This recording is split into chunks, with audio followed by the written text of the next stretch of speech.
আজকে আমাদের বর্তমানে কিছু বক্তা বের হয়েছে, বক্তা নামের তক্তা। ওরা কোরআনের মাহফিল করতে আসে, ওদের বাজেটও অনেক বেশি, কিন্তু এই মঞ্চে উঠে 2 ঘন্টা 3 ঘন্টা কথা বলে। ওই 2 ঘন্টার মধ্যে একটা কোরআনের আয়াত নাই, একটা কোরআনের আয়াত নাই, রাসূলের একটা হাদিস নাই। ও সব সময় ওই 2 ঘন্টা গল্প করে, ওর বাবা কোন আকাশ দিয়ে উড়ে গিয়েছে, ওর বাবা কোন পানির ভিতরে ডুব মারেছে, এই সব বিষয় নিয়ে ওয়াজ করে।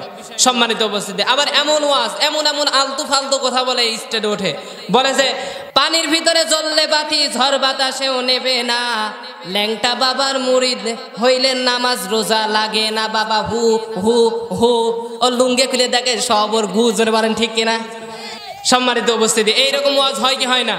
আমাদের দেশে হয়। কিন্তু আবার বলে কিরমান কাতিবিন, রোজ হাশরের দিন আল্লাহর দরবারে যদি করে অভিযোগ, হায় রে মাওলার দরবারে যদি করে অভিযোগ, আমরা বলবো দুনিয়ায় ছিলাম ন্যাংটা বাবার লোক, আমরা বলবো দুনিয়ায় ছিলাম খাজা বাবার লোক। এরকম ওয়াজ আছে না নাই? ওরে শয়তান, তুই মরে দেখ, তুই কবরে ঢোকার পরে ফেরেশতারা তোর একদম ভাজা বানা ফেলবে। জোরে বলেন ঠিক কিনা?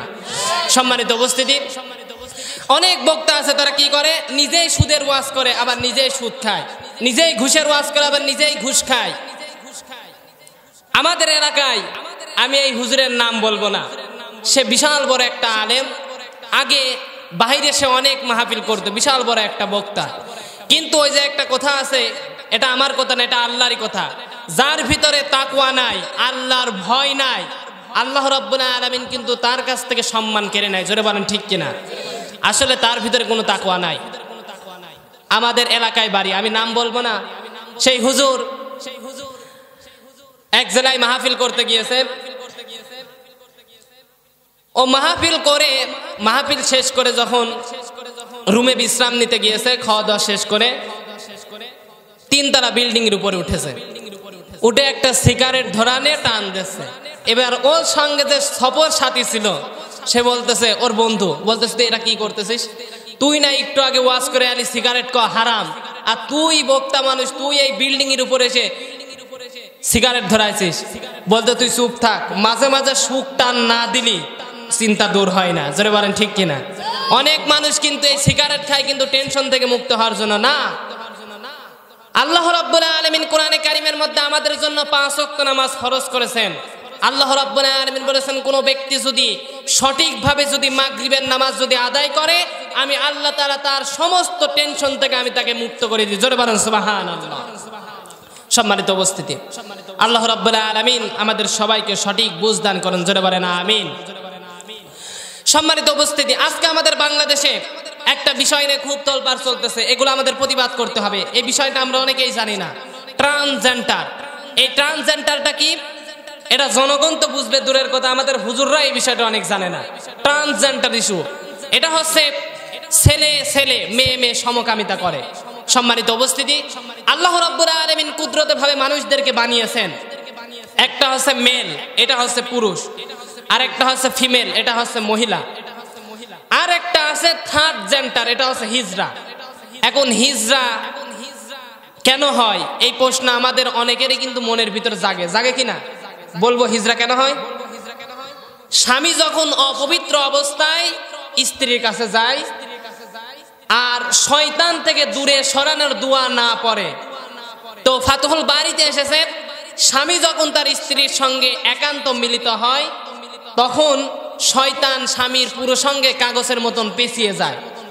এর ফলে স্বামী তার স্ত্রীর সঙ্গে যা করে, শয়তানও তাই করে, আর শয়তানের একটা অংশ ওই স্ত্রীর পেটের মধ্যে চলে যায়, আর তখনই সন্তান হিজড়া হয়। সম্মানিত উপস্থিতি, এই জন্য আমি বিনীতভাবে অনুরোধ করবো, আপনারা যখন স্ত্রীর কাছে যাবেন পবিত্র হয়ে যাবেন, আর শয়তান থেকে দূরে সরানোর এই দোয়াটা পড়বেন। সম্মানিত উপস্থিতি, আজকে এই ট্রান্সজেন্ডার ইস্যু, যে ছেলে, আজকে যে আমাদের শিক্ষা ব্যবস্থার ভিতরে একটা তুলে ধরা হয়েছে একটা বিষয়, শরীফ থেকে শরীফা হওয়া, মানে শরীফ থেকে শরীফা। একটা ছেলে, এই বইয়ের ভিতরে একটা গল্প তুলে ধরা হয়েছে, একটা ছেলে, সে ছোটবেলা থেকেই তার মনের ভিতরে একটা ধারণা হয়, আমি মেয়ে হতে চাই, আমার ছেলে আর ভালো লাগে না, সে মেয়ের কাছে মেয়ের মতন হতে চায়, মেয়ের মতন আচার আচরণ তার ভিতরে আসে। এখান থেকে শরীফ থেকে শরীফের একটা গল্প এখানে তুলে ধরা হয়েছে। এখন আমি আপনাদেরকে বলি, যদি ছেলে হয় সে কি কোনোদিন মেয়ে হতে পারবে? কথা বলেন না কেন? মেয়ে কি কোনোদিন ছেলে হতে পারবে? পারবে না। এখন যদি শিয়াল যদি মুরগির কাছে গিয়ে বলে আমি শিয়াল হয়ে জন্ম নিলেও আমি মনে মনে মুরগি, আপনারা আমার সঙ্গে থাকতে দেন, মুরগি কি থাকতে দেবে? দেবে না। কিন্তু সম্মানিত উপস্থিতি, এই ট্রান্সজেন্ডার এটা ব্যাপক করতেছে বাংলাদেশে ব্র্যাক বিশ্ববিদ্যালয়। এই ব্র্যাক বিশ্ববিদ্যালয়ের একজন প্রফেসর ডক্টর আসিফ মাহতাব সেই বিষয়টা নিয়ে প্রতিবাদ করার কারণে তার চাকরি থেকে বহিষ্কার করা হয়েছে। স্পষ্ট করে দিচ্ছি, ব্র্যাক বিশ্ববিদ্যালয় যদি এই ট্রান্সজেন্ডার সমকামিতার পক্ষে যদি কাজ বন্ধ না করে আর আসিফ মাহতাবের চাকরি যদি বহাল না করে, তাহলে সারা বাংলাদেশের আলেমরা বাধ্য হবে এই ব্র্যাক বিশ্ববিদ্যালয়ের বন্ধের দাবিতে রাজপথে নামতে। জোরে বলেন ঠিক কিনা?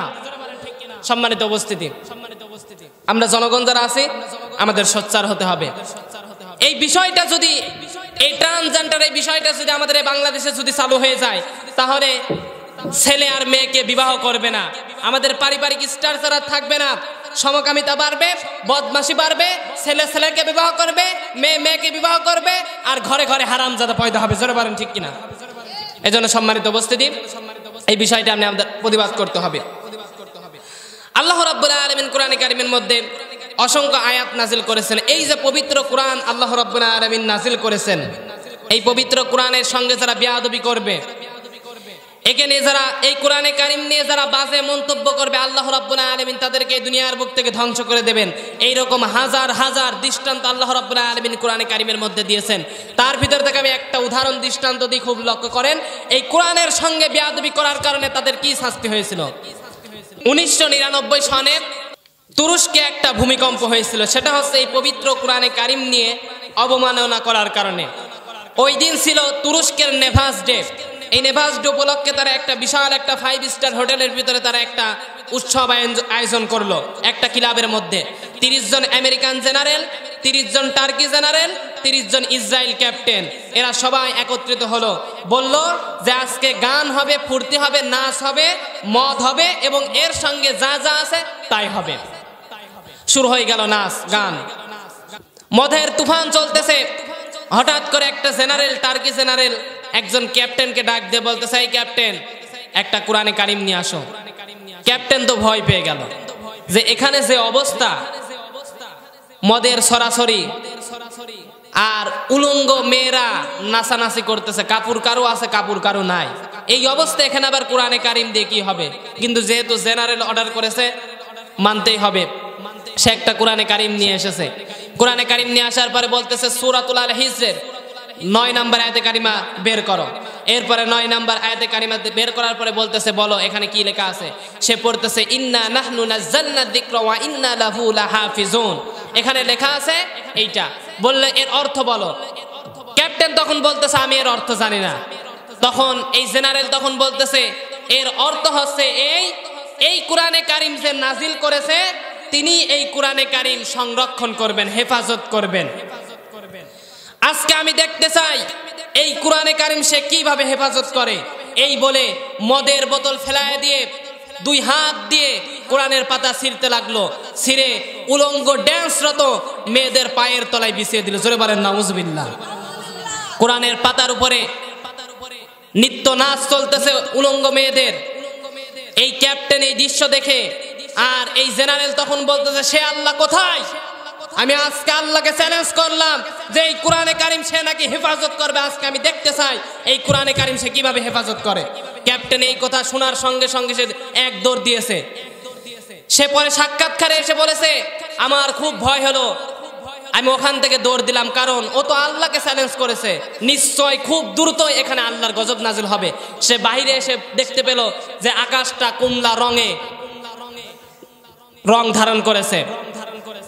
সে বলল এমন একটা বিকট আওয়াজ হলো, এই একটা বিকট আওয়াজে মাত্র 29 সেকেন্ডে আল্লাহ রাব্বুল আলামিন মামা সাগরের ভিতর থেকে একটা আগুনের ফুলকি নিয়ে এসে আল্লাহ রাব্বুল আলামিন ওই জায়গায় নিক্ষেপ করে 50,000 মানুষকে আমার আল্লাহ রাব্বুল আলামিন এই দুনিয়ার বুক থেকে বিদায় করে দিলেন। জোরে বলেন আল্লাহু আকবার। সে আল্লাহ এখন আছে না নাই? আল্লাহ কি বুড়ো হয়ে গিয়েছে? আল্লাহর শক্তি কি কমে গিয়েছে? আজকে এই যে করোনা ভাইরাসের মধ্যে আমাদের বাংলাদেশের কিছু বুদ্ধিজীবী, আইনজীবী, কিছু মন্ত্রীরা তারা বলেছিল করোনা ভাইরাস, এই করোনা ভাইরাসের সঙ্গে আমরা যুদ্ধ করব, ওর থেকে আমরা শক্তিশালী কি কম নাকি? আল্লাহ রাব্বুল আলামিন আপনারাই বলেন এই করোনা ভাইরাস দিয়েছেন কে? আরো জোরে বলেন। আল্লাহ রাব্বুল আলামিন দিয়েছেন। আল্লাহ রাব্বুল আলামিন যদি এদের চ্যালেঞ্জ যদি একবার যদি অ্যাকসেপ্ট করে নিত, আল্লাহ রাব্বুল আলামিন যদি একটা বোম যদি এই বাংলাদেশে মারতো, এই বাংলাদেশ তো পুচকে রাষ্ট্র, এই বাংলাদেশ কি আর খুঁজে পাওয়া যেত? কথা বলেন না কেন? আপনার কি ভয় হচ্ছে নাকি? সম্মানিত উপস্থিতি, তাহলে আল্লাহ রাব্বুল আলামিন বলেছেন তুমি যদি জিরো থাকো, তুমি এই কোরআনের সঙ্গে, এই কোরআনে কারিমের কাছে আসো, আমি আল্লাহ রাব্বুল আলামিন বলতেছি তোমাকে আমি জিরো থেকে হিরো বানিয়ে দেবো। জোরে বলেন ঠিক কিনা? সম্মানিত উপস্থিতি, আর যারা কোরআনের সঙ্গে বিরোধিতা করবে, কোরআনের সঙ্গে গাদ্দারি করবে, ও যত বড় হিরো থাকুক আল্লাহ রাব্বুল আলামিন ওকে একদম ইতিহাসের ডাস্টবিনে নিক্ষেপ করে ওকে একদম জিরো বানিয়ে দেবে। জোরে বলেন ঠিক কিনা? সম্মানিত উপস্থিতি, এই জন্য কোরআনের বিরোধিতা করা যাবে না। এই জন্য সূর্য যদি উঠে থাকে বিজয় হবে নিশ্চিত। আইয়ুবীর ভাষণ, আইয়ুবীর শাসন, বঙ্গবন্ধুর ভাষণ, জিয়া খেটেছে খাল, ইরশাদের নানাল তাল, ফখরুদ্দিন, মঈনুদ্দিন সব ঘোড়ার টিম দেখা শেষ, সামনে টুপিওয়ালাদের বাংলাদেশ। জোরে বলেন ঠিক কিনা? আগামীর সূর্য, ইসলামের সূর্য, আগামীর সূর্য, ইসলামের সূর্য, আগামীর বাংলাদেশ, এই কোরআনের বাংলাদেশ। কোন নাস্তিক মুরতাদের ষড়যন্ত্র এই বাংলার জমিনে প্রতিষ্ঠিত হতে দেওয়া যাবে না। জোরে বলেন ঠিক কিনা? আজকে আমাদের আলেমরা তারা সোচ্চার হয়েছে, তারা আজকে জেগে উঠেছে। সম্মানিত উপস্থিতি, এই যে কিছুদিন আগে গণ অধিকার পরিষদ, গণ অধিকার পরিষদ আমাদের এই বাংলাদেশের 116 জন আলেমের বিরুদ্ধে লিস্টি করেছিল, তালিকা করেছিল, যারা হচ্ছে দুর্নীতিগ্রস্ত, এরা হচ্ছে বাংলাদেশের অনেক কোটি কোটি টাকা তারা বাংলাদেশে পাচার করেছে। সম্মানিত উপস্থিতি, যারা লকবটা লাগালো, যে বলল যে আলেমরা হচ্ছে ধর্ম ব্যবসায়ী। ধর্ম ব্যবসায়ী কি আপনি এটা বোঝেন? এই বিষয় সম্পর্কে আপনার মাথার ভিতরে কোনো ধারণাই নেই যে ধর্ম কি জিনিস। এই পৃথিবীতে ধর্ম সংরক্ষণের জন্য সবচাইতে নিরাপদ যাদের হাতে, তারা হচ্ছে আলেমরা। তারা কারা? আর জোরে বলেন। আলেমরা।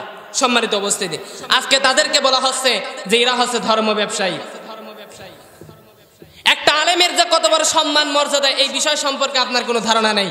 আল্লাহ রাব্বুল আলামিনের কাছে একটা আলেমের কত বড় সম্মান মর্যাদা। একটা আলেম, আল্লাহর নবী বিশ্বনবী বলেছেন, একটা আলেম যদি কোনো এলাকায় থাকে, ওই আলেমের সম্মানার্থে ওই এলাকায় আল্লাহ রাব্বুল আলামিন গজব নাযিল করেন না। জোরে বলেন ঠিক কিনা? একটা আলেম যদি কোনো কবরের পাশ দিয়ে যদি হেঁটে যায়, ওই কবরের 40 দিন পর্যন্ত আযাব আল্লাহ রাব্বুল আলামিন মাফ করে দেন। জোরে বলেন সুবহানাল্লাহ। আর সেই আলেমদেরকে আজকে লকব দেওয়া হচ্ছে এরা নাকি ধর্ম ব্যবসায়ী। সম্মানিত উপস্থিতি, যারা এই লকবটা লাগালো, ওদের ধরে নিয়ে আসে যদি গাছের সাথে বাঁধা হয়, আর যদি বলা হয় সূরা ফাতিহার অর্থ বলতে পারবে না। আর এরা বড় বড় কথা বলে আলেমরা ধর্ম ব্যবসায়ী। ধর্ম ব্যবসায়ী বোঝেন আপনি? ধর্ম কি জিনিস? সম্মানিত উপস্থিতি, এই যে 116 জন আলেমের বিরুদ্ধে যে তালিকাটা করা হয়েছে, আপনি এই বাংলাদেশে যারা বিশাল বড় বড় বক্তৃতার জগতে কাজ করে, আলোচনা করে বেড়ায়, বিশাল বড় বড় বক্তা যারা আলোচনা করে, আপনি তাদের বাড়িতে গিয়ে লক্ষ্য করে তাকিয়ে দেখবেন সর্বোচ্চ বেশি হলো একতলা বাড়ি আছে, সর্বোচ্চ বেশি হলো দোতলা বাড়ি আছে। সম্মানিত উপস্থিতি, আর আজকে আলেমদেরকে বলা হচ্ছে এরা বাংলাদেশের অনেক সম্পদ, হাজার কোটি কোটি টাকা তারা বাংলাদেশ থেকে পাচার করেছে।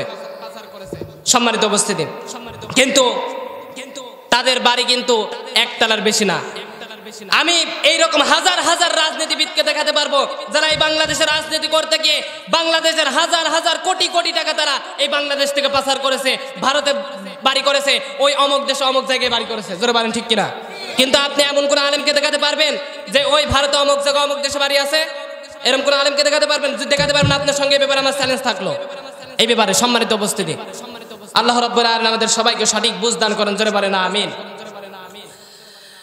আল্লাহ রাব্বুল আলামিন আলেমদেরকে অনেক সম্মান দিয়েছেন, মর্যাদা দিয়েছেন। এই আলেমদের সঙ্গে আপনারা যদি মহব্বত রাখেন, কিয়ামতের ময়দানে আল্লাহ রাব্বুল আলামিন এই আলেমদের সঙ্গেই আপনার হাসর নাসর করাবেন। জোরে বলেন সুবহানাল্লাহ।